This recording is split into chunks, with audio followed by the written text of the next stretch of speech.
Hello everyone, आज चाहिँ हामी न्युमेरिकल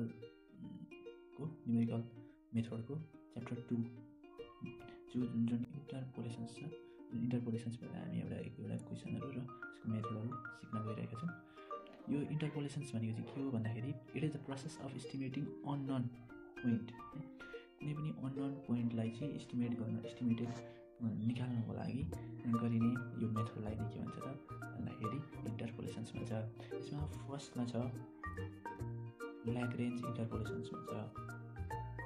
यो ल्याग्रेन्ज मेथडलाई चाहिँ फङ्सन्स वा एक्सको भ्यालु x0, x1, x2 हुन सक्छ र त्यसमा y अर्थात् f of x, y0, y2, y3 हुन सक्छ, जहाँ चाहिँ x भनेको चाहिँ के हो भन्दाखेरि x भनेको चाहिँ अननोन पोइन्ट हो जुन चाहिँ हामीले फाइन्ड गर्नुपर्छ।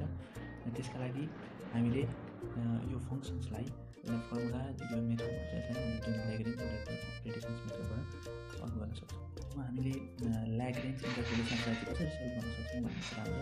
त्यसमा चाहिँ सबैभन्दा सजिलो मेथड छ जुनमा यहाँ माथि अप्परमा डिनोमिनेटरमा x नट छैन भने x नट छ।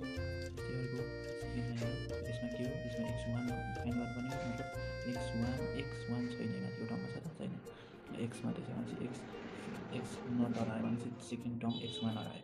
यसमा हेर्नुहोस् x2 हरायो भने चाहिँ के भयो त भन्दाखेरि यसमा सबभन्दा सजिलो के हेर्ने भन्दाखेरि न्युमिनेटरमा चाहिँ जुन टर्मको गरिँदैछ, अर्थात् जस्तो x नटको गरिँदैछ, x1को गरिँदैछ, x2को गरिन्छ भने त्यसमा त्यो चाहिँ के हुँदैन, यो हुँदैन। त्यस्तै अब तल्लो त्यसमा अब न्युमिनेटर भएपछि डिनोमिनेटरमा हेर्दाखेरि डिनोमिनेटरमा चाहिँ जस्तो x नट जुन टर्मदेखि सुरु भइरहेछ, जुन सिरिजदेखि सुरु भइरहेछ त्यसैलाई चाहिँ त्यसैबाट चाहिँ के गरिन्छ त भन्दाखेरि यही माथिको जुन घटाइएको थियो त्यही घटाइन्छ, अर्थात् x नट माइनस x1 होइन, x नट माइनस x2 नै, त्यस्तै इन्टु y नट। फर्स्टमा y नट हो किनभने x नट y नट हो। त्यस्तै अर्को सेकेन्डको हो भने सेकेन्डमा हेर्दाखेरि नि x माइनस x नट किनभने x1 निकाल्दैछ भने x नट र x2 भयो। त्यस्तै अर्को छ भने x1बाटै घटाउने x2 र x1 पनि yबाट त्यस्तै सो अन।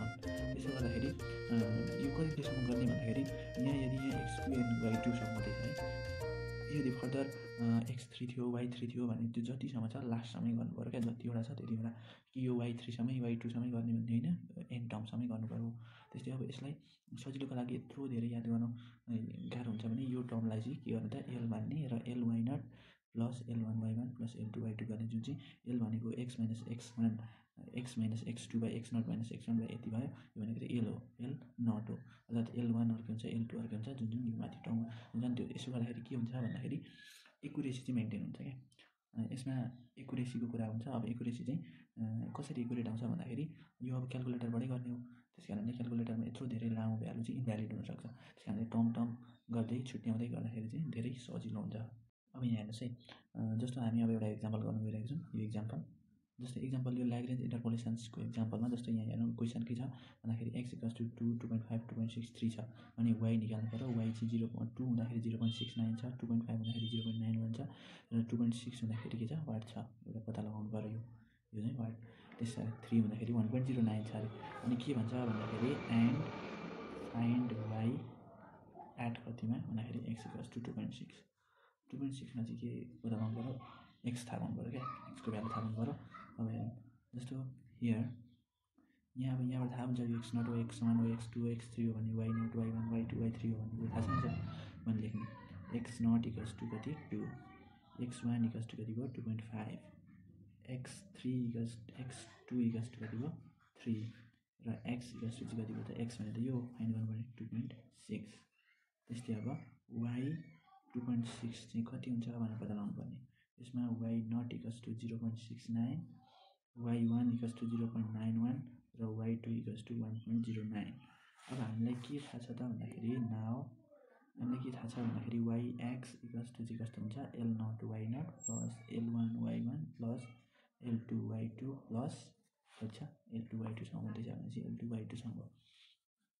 अब l नट भनेको चाहिँ कति हो थाहा छ नि, l नट भनेको नट निकाल्नु चाहिँ x नट हरायो भने चाहिँ कसरी गर्ने भन्दाखेरि x माइनस x1 अनि x माइनस कति x2 होइन, x minus x1 x minus x2, अब x0 छैन भने चाहिँ डिभाइडेड बाई कति भन्दाखेरि कुन निकाल्नु पर्ने x नट माइनस x1 फेरि x0 माइनस x2 नै जे छ माथि त्यही। अब यसको भ्यालु पुट गर्दाखेरि कति हुन्छ, x भनेको छ 2.6 छ माइनस x1 भनेको छ 2.5 छ, यहाँ जानुभयो। अनि x भनेको छ 2.6 छ माइनस अनि x2 भनेको छ 3 छ डिभाइडेड बाई अब कति भयो, x0 भनेको छ 2 छ माइनस x1 भनेको छ 2.5 छ फेरि 2 छ अनि कति छ 3 छ। अब यति क्याल्कुलेट गर्दाखेरि यति क्याल्कुलेसन गरिसकेपछि हाम्रो भ्यालु कति आयो त 0.08, यहाँ हेर्न सकिन्छ 0.08 आयो। अब सिमिलरली हामी L1 L2 सबै निकाल्छौँ है। तपाईहरुलाई यदि यो क्याल्कुलेसन अप्ठ्यारो लाग्छ, यदि लामो यो कताल थिच्नु जस्तो लाग्छ भने चाहिँ यसलाई जस्तै सिमिलर फर्मुलामा सेट गर्नुपर्छ क्या। जस्तो कस्तो भने यहाँ म यहाँ देखाउँछु कस्तो भने जस्तो यो फर्मुलालाई सेट गर्नुपर्यो भने यहाँ हेर्नु त, यहाँ के हुन्छ x चाहिँ जुनसुकैमा हुँदा पनि x नै हुन्छ भने चाहिँ x लाई x नै राख्ने माइनस भने चाहिँ x0 यो यहाँ हेर्नु यहाँ x1 छ तर यहाँ x0 छ भने यो चेन्ज हुन्छ भने चाहिँ यसलाई a राखिदिउँ क्याल्कुलेटरमा है, क्याल्कुलेटरमा सेट गर्नको लागि। त्यस्तै यहाँ पनि हेर्ने x नै हुन्छ माइनस यहाँ के हुन्छ त यो चेन्ज हुन्छ भने चाहिँ b राख्दिउँ डिभाइडेड बाई यहाँ हेर्ने x1 हुन्छ भने चाहिँ योभन्दा फरक हुन्छ भने चाहिँ यसलाई y राखौँ माइनस। अब यहाँ यसमा के हुन्छ, यसमा a नै हुन्छ सेम x0 छ x0 हुन्छ यो सेमै हुन्छ। त्यस्तै यसको यो पनि y नै हो माइनस कति भन्दाखेरि b। यति गर्नुभयो र यसरी सेट गर्नुभयो भने तपाईलाई एकदम सजिलो र दामी हुन्छ। यसलाई कसो गर्ने, यदि सेट गर्ने यहाँ क्याल्कुलेटेपछि अब जस्तो यहाँ हेर्नु जस्तो यो माथिल्लोमा हेर्नु, यो माथिल्लोमा हेर्दाखेरि x को भ्यालु 2.6 छ भने 2.6 चेन्ज नै भएन है, 2.6 चेन्ज नै भएन। त्यस्तै अर्को छ b को भ्यालु अर्थात् यसमा हेर्नु म सुधिसकेको छु जस्तो यहाँ a b र x को कुरा गरेको छ। जस्तो यो x नै हुन्छ भनेपछि यसलाई 2.6 राखिदिने, यो 2.6 राखेकै छ।